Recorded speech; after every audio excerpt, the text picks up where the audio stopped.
it really came on when we adopted our daughter, Sarah. So I had a 24-hour notice, telephone call, you're having a baby. Do you want to know what you're having? I was in the frozen foods at King Soopers and got the phone call. And the cool kismet moment was I was at a King Soopers that wasn't in my neighborhood, that was on away from a job site. And I looked up, and my friend who had mentored me in the adoption process, Cheryl, was in the King Soopers in the line where I was when I got the call. So literally, I got on the phone. I heard them say, you're having a baby. I looked up, and there was Cheryl, the one person from all of Denver that had mentored me in this process. And so she grabs the phone and calls my husband and says, you're having a baby, congratulations. And he's like, who are you and what is this? But in that moment where we adopted Sarah Lane, I really did a life check. Man, I was like, I got to get off the road, international gigs and travel and speaking in 20 countries and all that. Great. I've got a newborn and I'm in Denver, Colorado, and everything's got to change. And so I really was prayerful and quiet about how can I be what I call a work-at-home mom, right? Full career, full-fledged, dedicated business approach, strategic approach to career in the real context of being the kind of mom I wanted to be. So I didn't want to make it church and state. I really wanted to make it together a life of dedication to parenting with Doug and our daughter, but also dedication to having something in the world to do. So as I started to meld that together, I was really prayerful. And to be honest, I was just like, how and what can I do in Colorado in the context of being this kind of mom?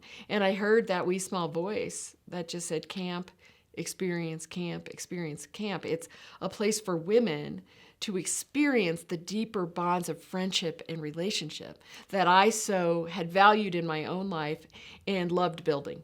And so from that focus on women, because I knew women, I loved things women loved, like shopping and crafts and spa services and food and wine. So start there. All the things that had come up in our focus group were things that I could easily know. And from being an event producer and a speaker, I knew content development and I knew energy flow. So I was super excited to design these days that were just magic, that people didn't know why they laughed here and they cried here and they shopped here and they ate here. And by the end, they were filled up with love. And it was non-denominational, non-judgmental, non-one way. It was just permeating every cell of their body, and they could feel it and really feel that sisterhood. Because what I was noticing with all the women, different walks of life, different ages, everybody was chronically busy. It was just like this crazy busy, and we never had a conversation. If you wanted to have a cup of coffee, your people had to call my people. And by the time you sat down, you said, what was I going to talk to you about? Like it was an agenda. It wasn't ever just like being together. So in 2006, we put together these 15 volunteers and just said, what if women were united by education, inspirational storytelling, hearing from each other's journeys and the connections we needed to move ahead because we had the new friend, the new client, the new boss, the new opportunity. What if we dedicated our lives and ourselves to creating that? And so that was the beginning of the CampExperience Network, which now here in 2018 is 13 years old of touching women in these ways, physically touching them. But as I grew in the network, this storytelling thing was just really gnawing at me that it needed to be bigger. And that the visualization I had is a woman sitting alone and wondering, where am I ever going to find a friend? Or how am I ever going to know how to do things? Or what's next? And so I thought, what if I take this knack for having fun and finding story? What if I just kept curating these amazing women and took a little bit of their time through both Sister Stories and the Global Sisterhood Network to just tell the truth? And so the big idea was, we've done this in Colorado. What if we do this for the world? And what if through technology now, we can just do it and the rest will follow? I think one of my other duties is to start talking out loud about what I really heard from Dr. James Rouse, chronic not enoughness. And if you really start to think about it, and I look at my own life, growing up, I was the chubby kid, right? So I was not skinny enough, but I was smart.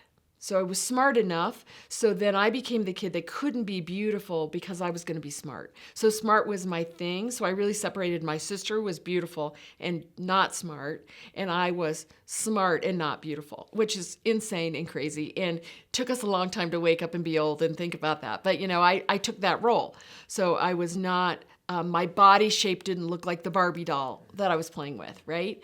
So my physicalness was not enoughness. And then I think school sets you up for not enoughness because there's grades and you're supposed to get an A. And at my senior year of college, March 21st, 1983, 7 of us went snowmobiling on a cold, snowy night outside Purdue University, and only 6 of us came home because we had a tragic snowmobile accident, and my friend Paul was killed riding on the snowmobile with me.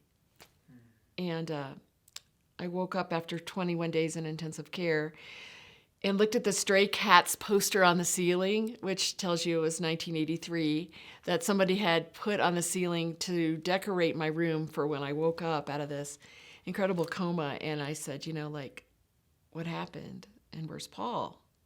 And that's how I learned of the death of my friend and learned about all the other gyrations of this accident where these 7 friends had just gone out for fun, and it just turned out so tragic. And so through healing, I lost my face. My face was scraped off and kind of on my left side. So this was all abrasions. I had gone down a dirt road and lost my face into the dirt road and landed on my shoulder and on my hip. And so my senior year of college, when all the kids were partying and playing and celebrating, I was limping, bandage-faced, migraine headache filled, on all kinds of medication to classes to try to graduate because our family didn't really have the resources to extend my college, and I really needed to graduate on time. So again, though, the grades were still the grades. And I had an incredible average at college. I think I got 3 Bs in college. And one of the Bs was because I couldn't make it to the physical film class to get the A in the class because I was in the hospital in intensive care.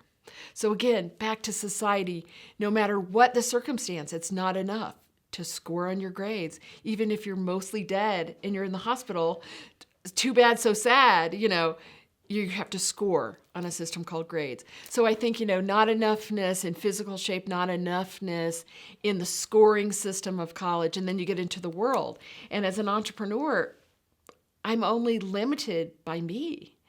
And I'm really bad about being limited because I'm just dreaming it. And then I have that crazy ability to plan it. And then I have the crazy ability to produce it. And I don't say no. And so there's no stopping point. It's like camp could always be better. And now 5,000 women and $1 million in Denver. Well, is that enough?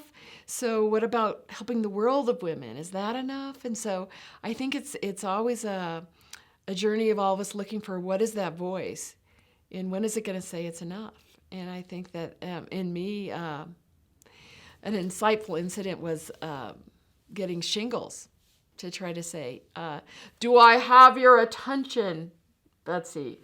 Faster, faster, harder, more, boom, boom. And I had the opportunity called, you're going to stop, and you're going to stop right now.